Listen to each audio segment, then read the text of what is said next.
Assalamualaikum warahmatullahi wabarakatuh. This time, we begin to enter the last basic form, namely the past future tense. Past future tense used to express an activity or event that will be carried out in the past. And today, we will start to study it from the simple form. Kali ini kita mulai masuk ke bentuk dasar yang terakhir atau yang keempat, yakni past future tense. Waktu akan datang di masa lampau. Past future tense digunakan untuk menyatakan suatu peristiwa di mana peristiwa tersebut masih akan terjadi di waktu lampau.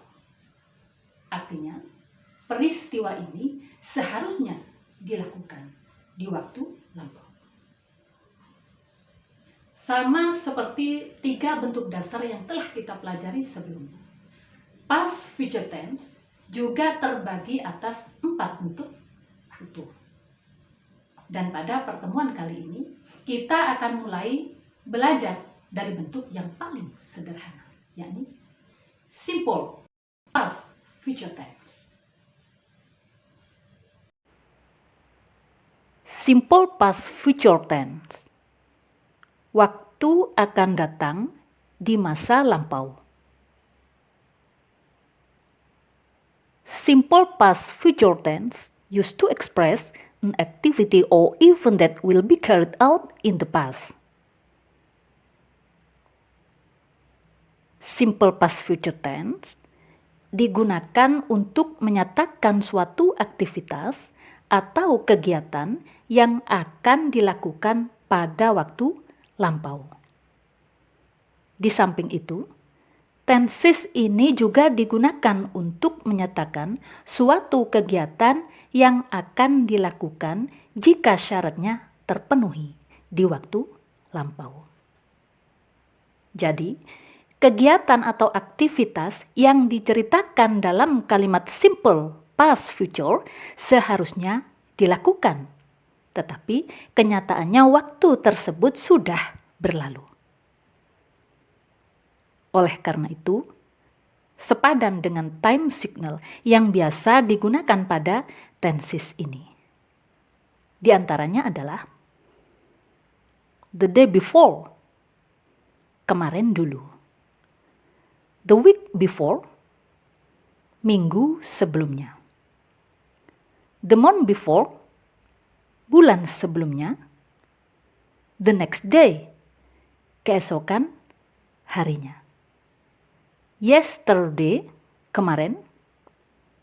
Last year, tahun lalu. Dan sebagainya. Lalu bagaimana dengan kata bantunya?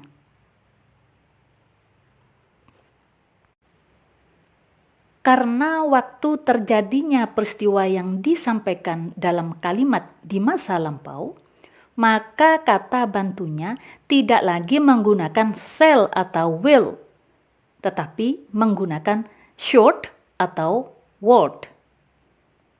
Hal ini tentunya harus disesuaikan dengan pasangan subjeknya masing-masing. Dan ketentuannya adalah kata bantu should biasanya hanya dipasangkan dengan subjek I dan we. Sedangkan kata bantu would dipasangkan dengan selain I dan we, yakni you, they, he, she, it, atau nama orang laki-laki atau nama orang perempuan baik tunggal maupun jamak, atau benda-benda lain baik tunggal maupun jamak. Kemudian kata kerja. Kata kerja atau verb yang digunakan pada simple past future adalah kata kerja dasar atau verb bentuk pertama. Dan ini berlaku untuk semua bentuk kalimat, baik afirmatif atau kalimat positif, kalimat negatif, maupun kalimat interrogatif. Adapun struktur atau rumus untuk membentuk kalimat dalam tenses ini adalah sebagai berikut. Yang pertama untuk kalimat yang predikatnya tidak menggunakan kata kerja. Susunannya adalah subject, kemudian should atau would, kemudian be, lalu complement untuk kalimat positif. Kemudian untuk membentuk kalimat negatif, susunannya adalah subject, kemudian should atau would ditambah not, kemudian be, lalu complement. Sedangkan untuk membentuk kalimat interrogatif, susunannya adalah should atau would di awal kalimat, kemudian subject, lalu be, lalu complement.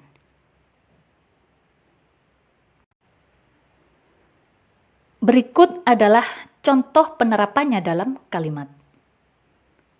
Contoh yang pertama, Anissa would be here the day before. Anissa would not be here the day before. Would Anissa be here the day before? Anissa akan berada di sini kemarin dulu. Anissa tidak akan berada di sini kemarin dulu. Apakah Anissa akan berada di sini kemarin dulu? Lalu contoh yang kedua.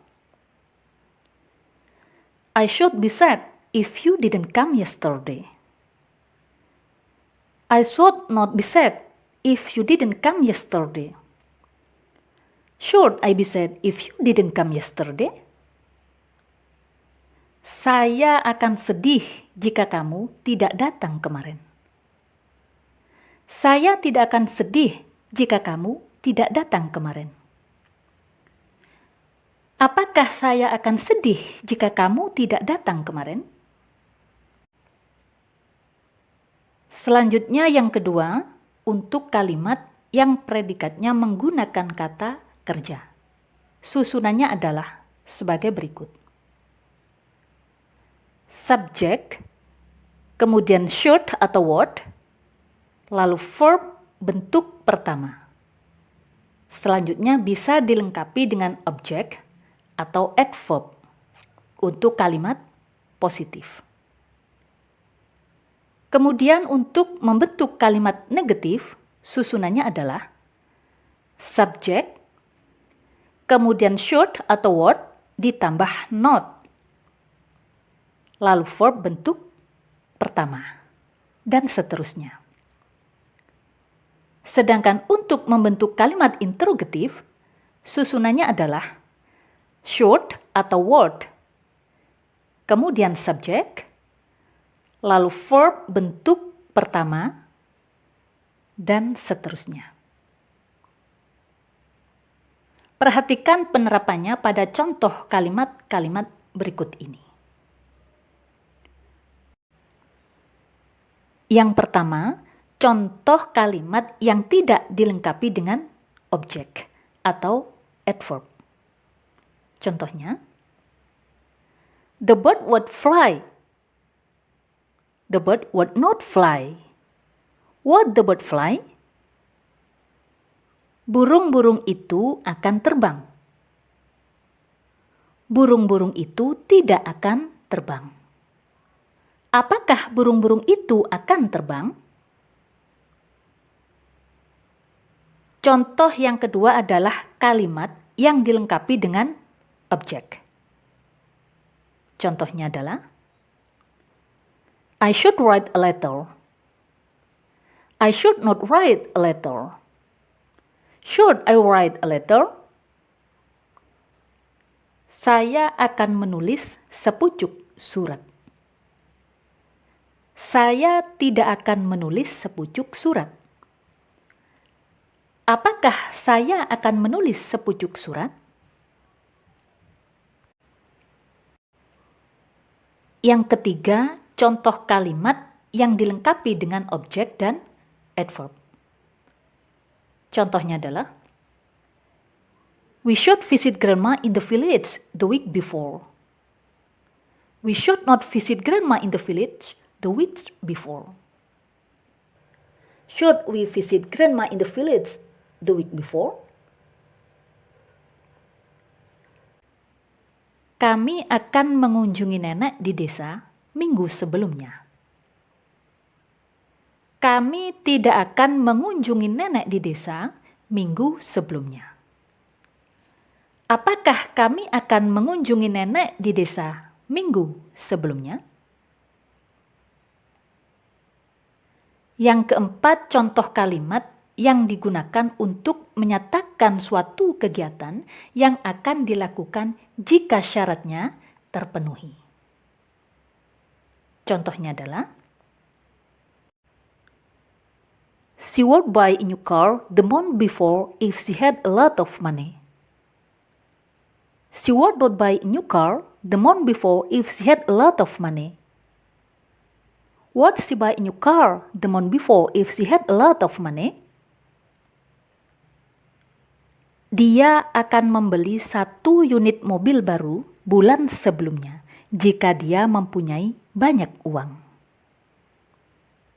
Dia tidak akan membeli 1 unit mobil baru bulan sebelumnya jika dia mempunyai banyak uang. Apakah dia akan membeli 1 unit mobil baru bulan sebelumnya jika dia mempunyai banyak uang?